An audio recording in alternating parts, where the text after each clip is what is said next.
Saat jiwa bicara, perjalanan sunyi menuju titik balik. Video ini bukan ajaran, bukan pula kebenaran mutlak.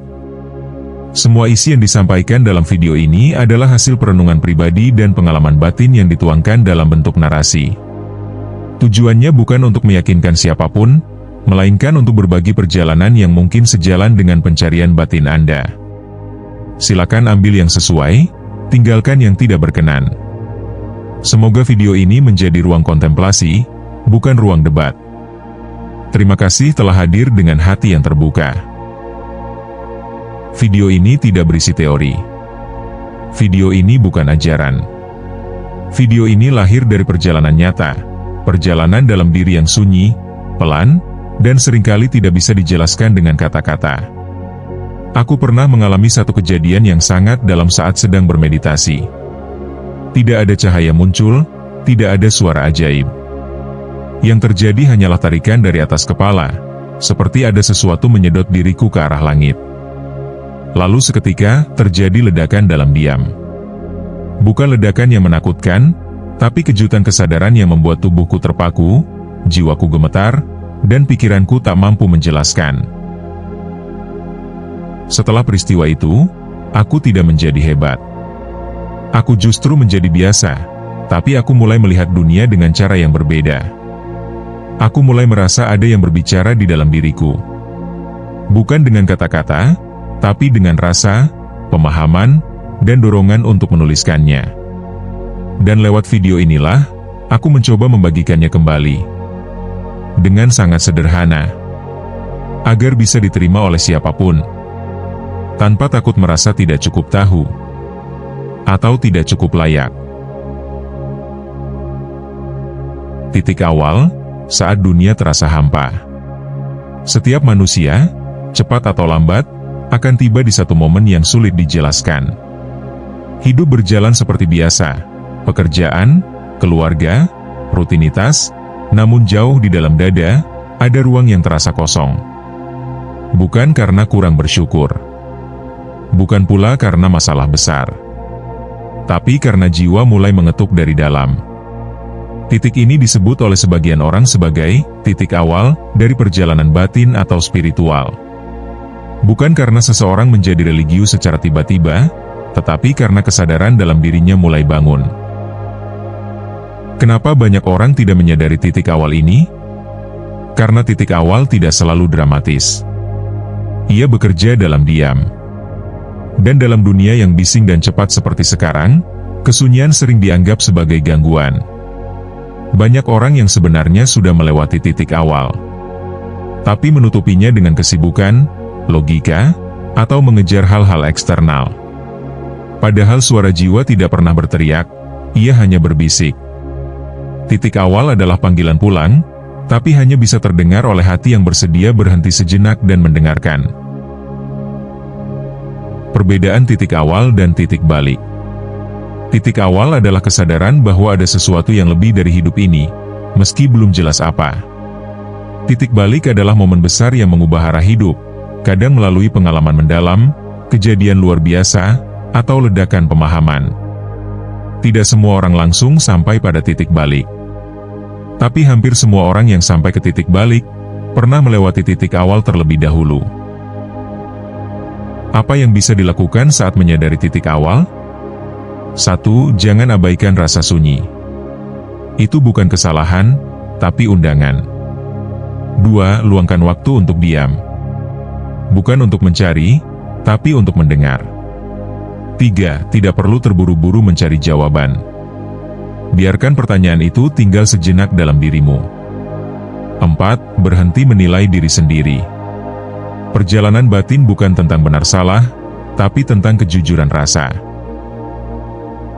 Cerita pendek, lubang di tengah ladang. Di sebuah desa kecil, ada petani tua yang sangat rajin. Setiap hari ia menyiram tanaman, merawat tanah, dan memanen hasilnya. Namun di tengah ladangnya, ada satu lubang kecil yang tidak bisa ia tanami. Ia sudah mencoba menutupnya dengan tanah, mengisi dengan pupuk, bahkan meletakkan batu di atasnya, tapi lubang itu tetap muncul kembali.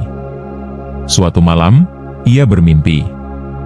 Dalam mimpinya, seorang lelaki berkata, "Jangan tutup lubang itu. Disitulah air akan muncul dari dalam bumi." Keesokan harinya, ia biarkan lubang itu terbuka. Beberapa minggu kemudian, semburan air muncul dari bawah tanah. Air itu bukan hanya menyiram ladangnya, tapi menghidupkan seluruh desa. Kesimpulannya adalah, titik awal adalah perasaan kosong yang muncul bukan karena hidup salah, tapi karena jiwa siap untuk bangun. Ia muncul dalam bentuk halus, keresahan, sunyi, kehilangan makna, yang semua itu adalah panggilan kesadaran. Tidak semua orang menyadari titik ini, karena terlalu sibuk mengejar suara luar dan lupa mendengar suara dalam. Titik awal adalah pintu pertama menuju pemahaman yang lebih dalam tentang hidup, diri, dan semesta. Tubuh halus, mengenal getaran yang tak terlihat. Banyak orang berpikir bahwa tubuh hanya terdiri dari daging, darah, dan tulang. Tapi dalam perjalanan batin, kita mulai menyadari bahwa ada tubuh lain yang tak terlihat, namun bisa dirasakan. Tubuh ini dikenal dalam berbagai tradisi spiritual sebagai tubuh halus, atau tubuh eterik. Tubuh halus ini bukan bagian dari imajinasi. Ia nyata, meski tidak bisa dilihat oleh mata fisik. Ia adalah lapisan energi yang menyelimuti tubuh fisik kita, tempat di mana perasaan, getaran, dan energi bergerak lebih dulu sebelum tampak secara fisik. Apa itu tubuh eterik? Tubuh eterik sering digambarkan sebagai lapisan cahaya tipis yang menempel sangat dekat dengan tubuh jasmani. Ia menjadi penghubung antara tubuh dan jiwa. Jika tubuh kita seperti alat musik, maka tubuh eterik adalah senar halus yang menangkap nada-nada dari luar dan dari dalam. Saat kita tenang, tubuh ini menjadi sangat peka. Bisa merasakan orang lain bahkan sebelum mereka berbicara. Bisa merasakan suasana tempat walau belum tahu apa yang terjadi. Bisa merasakan aliran atau tekanan energi dalam tubuh sendiri. Banyak orang yang pernah merasa panas dingin tanpa sebab, gerakan tubuh yang muncul sendiri, atau getaran di tangan dan kepala saat berdoa atau meditasi. Semua itu adalah tanda bahwa tubuh eterik sedang aktif. Peran tubuh eterik dalam perjalanan batin. Tubuh eterik seperti pintu awal bagi kesadaran energi. Sebelum seseorang merasakan prana, energi hidup, atau kundalini, energi batin tertinggi, tubuh halus inilah yang lebih dulu disentuh dan disiapkan. Saat tubuh eterik mulai aktif, kita mungkin mengalami sensasi fisik tanpa sebab medis. Tubuh bergoyang halus saat hening. Merasakan seperti aliran angin atau arus di dalam tubuh. Perubahan suhu tubuh mendadak, panas dingin. Kesadaran bahwa tubuh seperti meluas atau ringan. Semua itu bukan gangguan. Bukan pula sesuatu yang perlu ditakuti. Tapi justru bagian dari penyesuaian antara tubuh fisik dan energi kesadaran. Dalam istilah lain, tubuh eterik adalah kuping halus dari tubuh. Jika kita belajar mendengarkannya, kita sedang belajar mengenali bahasa jiwa.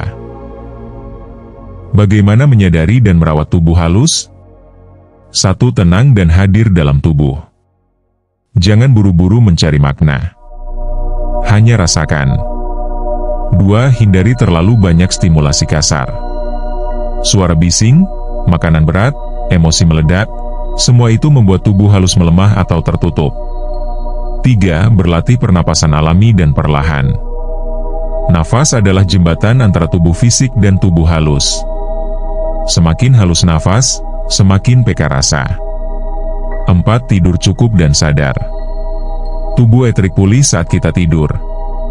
Namun bila sebelum tidur kita menenangkan pikiran dan tubuh, regenerasinya lebih dalam. 5. Berani menunda penilaian. Apapun sensasi yang muncul, cukup amati. Jangan langsung diberi label aneh, sakti, atau salah. Diam adalah perawatan paling dasar untuk tubuh halus. Cerita pendek, bayangan air. Seorang bocah duduk di tepi danau. Ia melihat bayangannya sendiri di air, tapi air itu keruh. Ia memukul permukaan air karena ingin melihat lebih jelas, tapi bayangannya malah menghilang. Seorang nenek lewat dan berkata, Kalau kamu ingin melihat bayanganmu, jangan pukul airnya. Biarkan air itu tenang. Bocah itu diam. Beberapa saat kemudian, air menjadi jernih. Bayangannya pun kembali muncul, kali ini lebih utuh dan damai. Kesimpulan: tubuh halus atau tubuh eterik adalah lapisan energi yang menghubungkan fisik dengan kesadaran jiwa. Ia merasakan lebih awal daripada tubuh biasa, dan menjadi saluran bagi getaran, intuisi, dan energi dari luar atau dalam. Sensasi seperti getaran, gerak spontan, rasa hangat dingin tanpa sebab adalah tanda tubuh halus mulai aktif. Untuk merawatnya, tenang, hadir, jaga keseimbangan, dan jangan buru-buru menilai setiap pengalaman. Tubuh halus adalah cermin rasa. Semakin tenang kita, semakin jernih ia memantulkan kebenaran. Nafas dan energi, ketika hidup mulai terasa mengalir. Saat tubuh halus mulai aktif, satu hal penting yang menjadi pusat kesadaran adalah nafas. Nafas bukan hanya udara yang masuk dan keluar dari tubuh. Nafas adalah jembatan hidup antara yang terlihat dan yang tak terlihat. Dalam banyak tradisi spiritual, dikenal istilah prana, chi, atau energi kehidupan. Semua istilah itu merujuk pada satu hal yang sama. Kekuatan hidup yang mengalir melalui nafas. Ketika seseorang mulai memperhatikan nafas dengan sadar, ia sebenarnya mulai menyentuh energi yang lebih dalam dari sekadar oksigen. Apa itu prana? Prana adalah energi kehidupan. Ia bukan udara, tapi daya hidup yang dibawa oleh udara. Semua makhluk hidup memiliki prana. Namun hanya sedikit yang sadar sedang menggunakannya, apalagi mengolahnya. Saat kita menarik nafas, kita tidak hanya memberi tubuh udara. Kita juga memberi tubuh energi, vitalitas, dan kehadiran. Ketika prana mengalir dengan lancar, tubuh terasa ringan. Pikiran menjadi jernih. Emosi lebih stabil. Kesadaran meningkat. Sebaliknya, ketika prana tersumbat, tubuh terasa berat. Nafas pendek dan gelisah.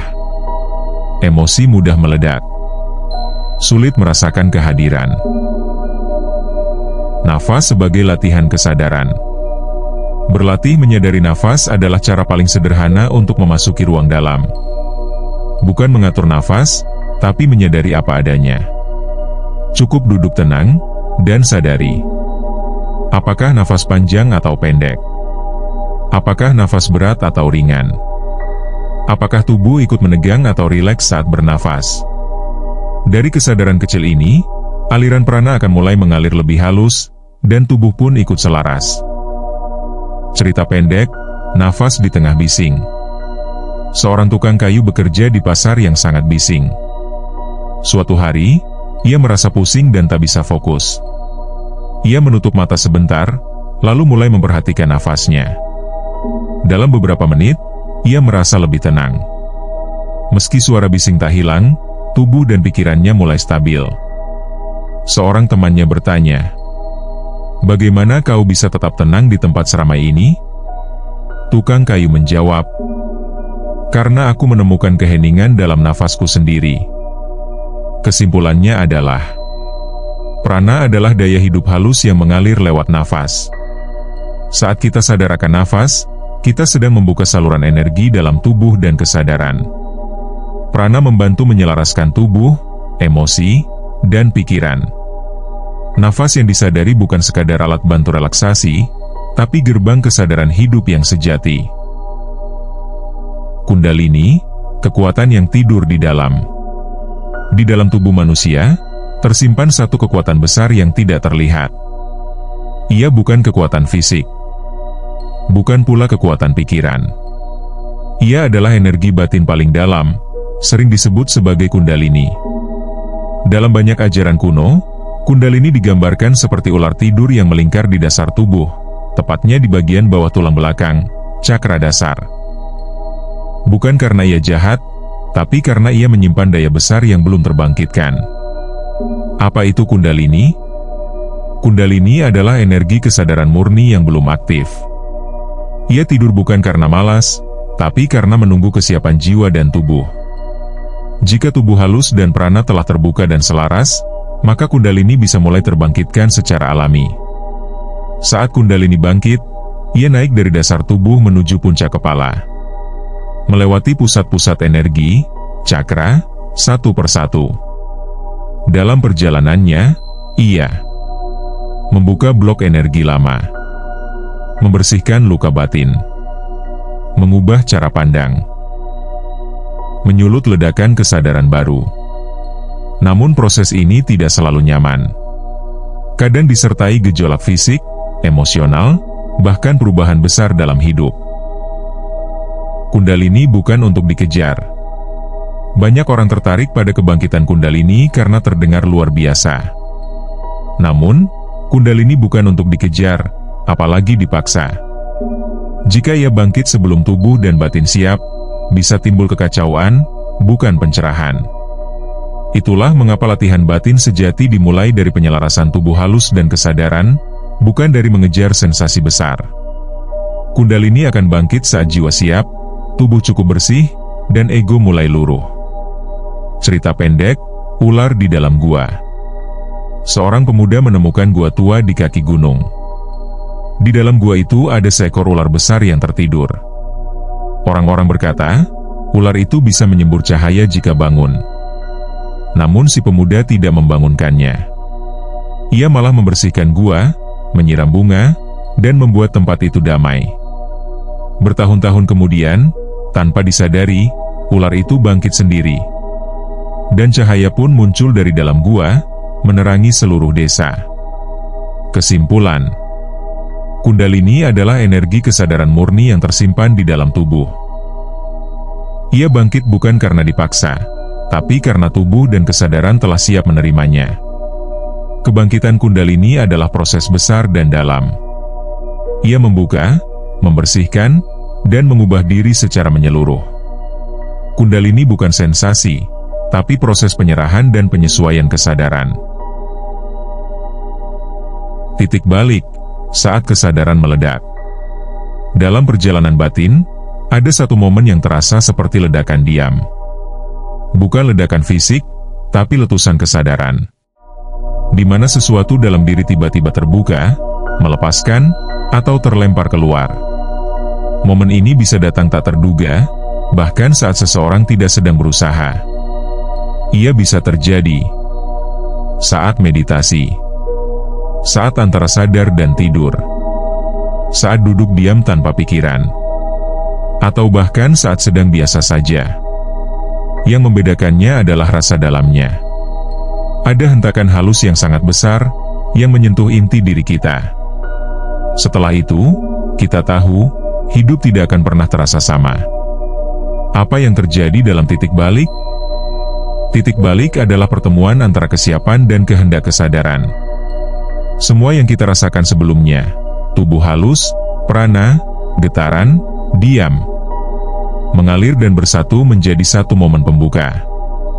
Hal tersebut bisa terasa seperti tarikan dari atas kepala, ubun-ubun, ledakan cahaya atau energi, tubuh menjadi ringan atau meledak diam, rasa terkejut yang sangat dalam, atau bahkan muncul rasa takut atau kebingungan karena kejadiannya sangat nyata. Yang penting, ini bukan halusinasi. Itu nyata, namun berada di luar jangkauan logika biasa. Titik balik bukan akhir, tapi pergeseran arah. Setelah titik balik, tidak semua orang menjadi cerdas rohani atau hebat secara spiritual. Bahkan banyak yang kembali ke kehidupan biasa, seolah tidak terjadi apa-apa. Namun jauh di dalam, ada sesuatu yang berubah. Pandangan hidup menjadi lebih dalam. Cara memaknai peristiwa menjadi lebih luas. Rasa tidak lagi terpaku pada bentuk atau keadaan. Titik balik bukan tujuan. Ia adalah pintu ke arah baru. Cerita pendek, letusan di langit. Seorang kakek mendongak ke langit saat petir menyambar. Langit gelap sejenak, lalu menyala terang. Anak kecil di sampingnya menjerit kaget. Kakek itu hanya tersenyum dan berkata, Kadang cahaya datang dengan suara yang mengejutkan. Kesimpulan, titik balik adalah momen ledakan kesadaran yang datang ketika tubuh, rasa, dan jiwa bertemu dalam diam. Ia bisa mengejutkan, membingungkan, bahkan menakutkan, tapi juga menyadarkan. Titik balik bukan akhir perjalanan, tapi awal dari arah baru dalam memandang hidup. Tak perlu dikejar, cukup dipersiapkan lewat kejujuran, diam, dan kesadaran. Setelah titik balik, ketenangan yang tidak dikejar. Yang mengejutkan banyak orang setelah mengalami titik balik adalah tidak terjadi apa-apa yang luar biasa setelahnya. Tidak ada kemampuan baru, tidak menjadi guru, tidak punya jawaban untuk semua hal. Bahkan, kehidupan terlihat kembali biasa. Namun, rasa di dalam tidak lagi sama. Apa yang berubah setelah titik balik? Perubahan besar yang sering terjadi adalah tidak lagi tertarik mengejar sensasi spiritual. Lebih menyukai kesunyian daripada keramaian. Mulai melihat kehidupan sehari-hari dengan makna yang lebih dalam. Mampu memahami perasaan dan situasi orang lain dengan lebih lembut. Munculnya rasa ikhlas dan cukup, meski dalam hal-hal sederhana. Ini disebut oleh beberapa tradisi sebagai perjalanan tanpa jejak, tenang, jernih, dan tidak perlu diakui oleh siapapun. Bahaya setelah titik balik, kehampaan baru. Ada pula yang merasa kosong kembali setelah titik balik, bahkan vakum dari praktik spiritual. Ini wajar, karena jiwa sedang menyusun ulang cara bekerjanya. Kita butuh waktu untuk menyerap, menyesuaikan, dan membumi kembali. Yang penting adalah tidak memaksa kembali merasakan sensasi yang pernah terjadi. Karena jika dipaksa, kita bisa kembali pada keinginan ego, bukan perjalanan murni. Cerita pendek, cahaya tanpa sorot. Ada seorang wanita yang menyalakan lilin kecil di kamarnya setiap malam. Tetangganya bertanya, "Kenapa kau tidak menyalakan lampu besar seperti dulu?" Wanita itu menjawab, "Karena aku sudah tidak butuh sorotan terang untuk melihat. Aku hanya perlu cukup cahaya untuk tahu kemana melangkah." Kesimpulannya adalah, setelah titik balik, kehidupan bisa terasa biasa lagi, tapi kesadaran kita tidak lagi sama. Ketenangan sejati bukan sesuatu yang dikejar, tapi hasil dari kejelasan dalam batin. Vakum setelah pengalaman mendalam adalah proses wajar. Yang terpenting, biarkan pemahaman tumbuh dengan lembut dan alami. Mendengar jiwa, pemahaman yang datang tanpa dicari. Setelah semua keheningan, setelah titik balik dan diam yang dalam, akan datang momen yang lembut namun kuat. Pemahaman muncul dengan sendirinya. Bukan hasil berpikir. Bukan dari buku. Tapi dari kedalaman rasa, dari sesuatu yang tidak tahu-tahu bisa berkata-kata. Bagaimana pemahaman itu muncul? Pemahaman itu datang saat duduk tenang, saat menulis tanpa sadar, saat melihat peristiwa dan tiba-tiba mengerti maknanya, atau bahkan saat hanya berjalan sendirian. Bukan kita yang menciptakannya, tapi kita yang mulai mampu mendengar. Pemahaman sejati bukan kumpulan informasi. Ia adalah kesadaran yang membentuk pandangan baru. Mengubah rasa jadi kata. Banyak orang bingung. Bagaimana bisa perasaan mendalam berubah menjadi kalimat yang utuh dan jelas? Jawabannya, rasa mencari bentuknya sendiri. Jika kita cukup tenang, pemahaman itu akan mencari jalan untuk muncul, lewat tulisan, ucapan, atau tindakan. Ketika kita tidak sibuk mengatur, jiwa menemukan jalannya sendiri untuk bicara. Cerita pendek, angin yang menyentuh bambu. Seorang lelaki duduk di bawah rumpun bambu. Angin bertiup perlahan. Daun-daun bambu bergoyang dan menimbulkan suara lembut. Anaknya bertanya, "Apa yang kau dengarkan, Ayah?" Ayahnya menjawab, "Aku tidak tahu pasti. Tapi setiap suara itu seperti sedang berkata sesuatu, dan hatiku mengerti, meski telingaku tidak." Kesimpulan, setelah keheningan, muncul pemahaman yang tak dicari. Ia lahir bukan dari berpikir, tapi dari ruang yang kosong dan terbuka dalam diri. Pemahaman sejati tidak keras, tapi lembut dan menyentuh. Tugas kita bukan menciptakan, tapi mendengarkan dan memberi ruang bagi jiwa untuk berbicara. Menulis dari rasa, ketika kata-kata lahir dari dalam. Banyak orang mengira bahwa menulis adalah hasil dari berpikir panjang, membaca banyak buku, atau kemampuan bahasa yang tinggi. Itu memang benar dalam banyak hal. Tapi dalam perjalanan batin, ada jenis tulisan yang tidak lahir dari pikiran, melainkan dari rasa. Tulisan seperti ini biasanya tidak dirancang, tidak dibuat-buat, dan tidak dikejar. Ia muncul begitu saja, seperti aliran air dari sumber yang tak terlihat. Kita tidak tahu dari mana datangnya. Namun saat selesai menulisnya, kita sendiri merasa terdiam. Benarkah aku yang menulis ini? Menulis sebagai wujud energi jiwa. Ketika kita cukup diam dan jernih, pemahaman yang muncul dalam rasa akan mencari bentuk.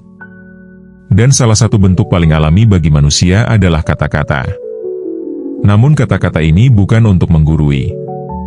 Bukan untuk memamerkan. Melainkan untuk mewujudkan rasa yang selama ini tidak punya nama. Banyak orang yang menemukan pemahaman terdalamnya bukan saat membaca, tapi saat menuliskan apa yang mereka rasakan tanpa beban. Menulis dari rasa adalah proses terjemahan batin, dari energi halus menjadi bentuk sederhana. Kata-kata yang menyentuh jiwa. Tulisan dari rasa memiliki ciri khas. Sederhana tapi dalam. Tidak banyak hiasan, tapi punya daya. Tidak menggurui, tapi menyentuh. Membuat yang membacanya merasa, didengar, walau tidak sedang bicara. Itulah sebabnya, orang yang membaca tulisan dari jiwa sering berkata, "Aku merasa seperti ini juga, tapi tak tahu cara mengungkapkannya." Atau, "Tulisan ini terasa seperti berbicara dari dalam diriku." Cerita pendek tentang pena di meja tua. Ada seorang pemuda yang selalu gagal menulis karena terlalu takut salah. Ia ingin tulisannya sempurna. Sampai suatu hari ia lelah, dan hanya menuliskan apa yang benar-benar ia rasakan, tanpa aturan, tanpa gaya bahasa, hanya kejujuran. Setelah selesai, ia membaca kembali tulisannya. Ia terdiam. Air matanya jatuh. Aku tidak sedang menulis untuk orang lain. Aku sedang mendengarkan diriku sendiri. Kesimpulan. Tulisan dari rasa bukan hasil berpikir, tapi buah dari keheningan dan kejujuran. Saat pemahaman ingin mewujud, ia mencari bentuk, dan kata-kata adalah salah satu pintu utamanya. Menulis dari rasa bukan tentang pintar, tapi tentang berani jujur dan hadir. Kata-kata yang lahir dari dalam akan menyentuh siapapun, karena ia bicara dalam bahasa yang sama, rasa manusia. Menguji pemahaman antara rasa, logika, dan iman. Setiap pemahaman yang muncul dari dalam diri, sekaya dan sedalam apapun, perlu dihidupkan di tengah dunia nyata. Bukan untuk diuji kebenarannya oleh orang lain, tetapi untuk melihat apakah ia selaras dengan kehidupan, ilmu, dan nilai kebaikan universal. Pemahaman yang benar tidak akan bertabrakan dengan logika yang jernih, ilmu pengetahuan yang bermanfaat, nilai-nilai keimanan dan keyakinan yang menyejukkan. Jika sebuah pemahaman membuat seseorang merasa semakin tinggi dari orang lain, atau membuatnya menjauh dari kenyataan hidup, maka itu bukan pemahaman sejati, melainkan cabang dari ego yang menyamar sebagai cahaya. 3 pilar pengujian: rasa, logika, iman. 1. Rasa. Apakah pemahaman ini membuat hatimu ringan dan jernih? Atau justru membuatmu gelisah dan ingin membenarkan diri? 2. Logika. Apakah pemahaman ini bisa dijelaskan secara wajar dan masuk akal, walau sederhana? 3. Iman. Apakah pemahaman ini membuatmu semakin dekat kepada Yang Maha Lembut? Atau malah menjauh dari kasih, welas asih, dan kebaikan? Pemahaman yang hidup akan menyatu. Pemahaman sejati akan menyatu dengan ilmu pengetahuan, tanpa bertabrakan. agama, tanpa menyalahi nilai-nilai inti, tradisi, tanpa merendahkan, kehidupan sehari-hari, tanpa mengasingkan. Pemahaman yang sehat justru membumikan kesadaran, bukan melayang jauh dari kehidupan. Kita tidak perlu menolak ilmu, agama, atau logika demi rasa dalam. Karena jiwa sejati justru berjalan bersama semuanya, sebagai satu kesatuan. Cerita pendek tentang gelas yang jernih. Seorang murid datang kepada gurunya sambil membawa air dari sungai kecil. "Guru, aku ingin tahu apakah air ini layak diminum." Sang guru berkata, "Letakkan di gelas, dan diamkan." Setelah beberapa saat, lumpur di air itu mengendap. Air pun menjadi jernih. "Air ini jernih karena kamu tidak mengaduknya terus," kata sang guru. Begitu pula dengan pemahaman. Diamkan dulu. Biarkan jernih. Baru kau tahu isinya. Kesimpulannya adalah, pemahaman sejati tidak bertabrakan dengan logika, ilmu, atau iman. Ia justru menguatkan semuanya. Rasa, logika, dan iman adalah tiga sahabat dalam perjalanan batin yang saling menjaga keseimbangan. Pemahaman yang benar akan membuat seseorang lebih rendah hati, lebih hadir, dan lebih membumi. Menguji pemahaman bukan berarti meragukan, tapi memberi ruang agar pemahaman itu tumbuh sehat. Jiwa yang mewujud, hidup sebagai cermin kesadaran. Perjalanan batin bukan tentang melarikan diri dari kehidupan, tetapi tentang menghadapi hidup dengan kesadaran baru. Setelah melewati titik awal, titik balik, tubuh halus, nafas, prana, kundalini, bahkan pemahaman dari rasa. Semua itu akhirnya akan berujung pada satu hal sederhana. Bagaimana kita hadir di dunia nyata, setiap hari, dengan kehadiran yang jernih. Kesadaran bukan untuk disembunyikan, tapi dihidupkan. Kesadaran bukan untuk disimpan di ruang meditasi. Ia harus mewujud dalam bentuk. Cara kita bicara. Cara kita mendengarkan. Cara kita menyikapi luka dan kegembiraan. Cara kita memaafkan. Cara kita tetap tenang saat disalahpahami. Cara kita bekerja, berjalan, makan, dan mencintai.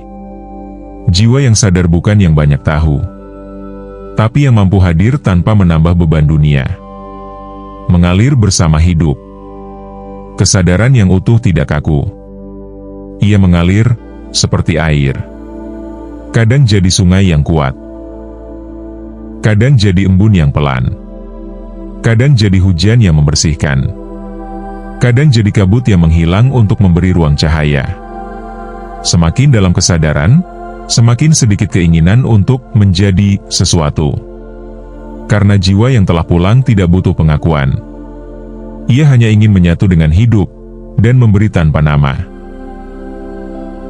Cerita pendek tentang cermin yang tak pecah. Di sebuah desa, tinggal seorang wanita tua yang memiliki cermin kecil di dapurnya. Setiap orang yang datang selalu berkata, "Cerminmu sudah tua dan buram." Namun ia hanya tersenyum dan berkata, "Cermin ini tidak perlu bersinar. Yang penting ia tetap memantulkan apa adanya, dan tidak pernah pecah." Suatu hari, seorang cucunya menanyakan, "Apa rahasia cermin itu tetap utuh selama ini?" Wanita tua itu menjawab, "Karena aku tidak pernah melemparkannya ke siapapun. Setiap kali aku marah, aku menatapnya. Dan aku belajar, siapa yang sebenarnya perlu berubah." Kesimpulan, perjalanan kesadaran akhirnya bermuara pada kehidupan sehari-hari.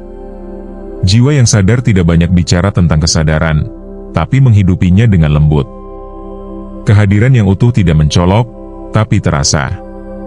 Semakin dalam perjalanan, semakin sederhana sikap.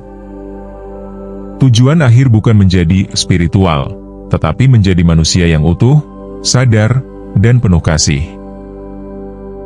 Kesimpulan seluruh materi video. Berikut ini adalah inti dari setiap sesi video yang telah kita simak bersama. 1. Titik awal. Setiap pencarian dimulai dari kekosongan yang tidak bisa dijelaskan. Itu bukan kelemahan, melainkan panggilan jiwa. 2. Tubuh halus. Tubuh bukan hanya daging. Ada lapisan energi yang menyerap dan memantulkan getaran lebih dulu. 3. Nafas dan energi, prana. Nafas yang disadari membuka jalan bagi energi hidup. Disitulah kesadaran mulai mengalir dalam tubuh. 4. Kundalini. Energi batin terdalam akan bangkit saat tubuh, rasa, dan jiwa telah siap. Ia tidak bisa dipaksa, hanya bisa diterima. 5. Titik balik. Ketika semua kesiapan bertemu, ledakan kesadaran bisa muncul. Ini bukan akhir, melainkan arah baru. 6. Setelah titik balik. Hidup bisa terasa biasa lagi, tapi jiwa telah berubah. Keheningan menjadi ruang paling berharga. 7. Mendengar jiwa.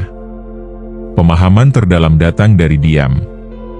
Bukan dari berpikir, tapi dari keberanian untuk merasakan. 8. Menulis dari rasa. Kata-kata bisa menjadi wujud jiwa. Menulis bukan hanya kegiatan, tapi proses jiwa menampakkan diri. 9. Menguji pemahaman. Setiap pemahaman perlu diuji oleh rasa, logika, dan iman. Jika selaras dengan semuanya, maka itu adalah pemahaman sejati. 10. Jiwa yang mewujud. Perjalanan bukan tentang lari dari dunia, tapi menjadi bagian darinya dengan kesadaran yang utuh, hadir, dan damai. Penutup, saat jiwa bicara, dunia menjadi sunyi. Ketika jiwa bicara, bukan berarti kita menjadi istimewa. Tapi kita mulai menyadari bahwa setiap orang memiliki pintu kesadaran yang sama. Dan tugas kita bukan membuka semua pintu, tapi menemukan satu pintu dalam diri, lalu duduk dengan tenang di sana. Karena dalam sunyi itulah, jiwa berkata, "Aku tidak sedang mencari. Aku hanya sedang kembali pulang." Jika apa yang Anda dengar hari ini menyentuh sesuatu dalam diri Anda, itu mungkin bukan karena kata-katanya, tapi karena jiwa Anda sendiri sedang bicara. Jangan terburu-buru untuk mencari kesimpulan. Biarkan rasa Anda mengendap. Dan biarkan pemahaman muncul seperti matahari, perlahan namun pasti. Terima kasih telah menonton dengan kesadaran dan keheningan. Jika Anda merasa tergerak, jangan ragu untuk berbagi perjalanan ini dengan orang-orang yang juga sedang mencari jalan pulang. Sampai jumpa di ruang sunyi berikutnya. Salam damai dari dalam diri.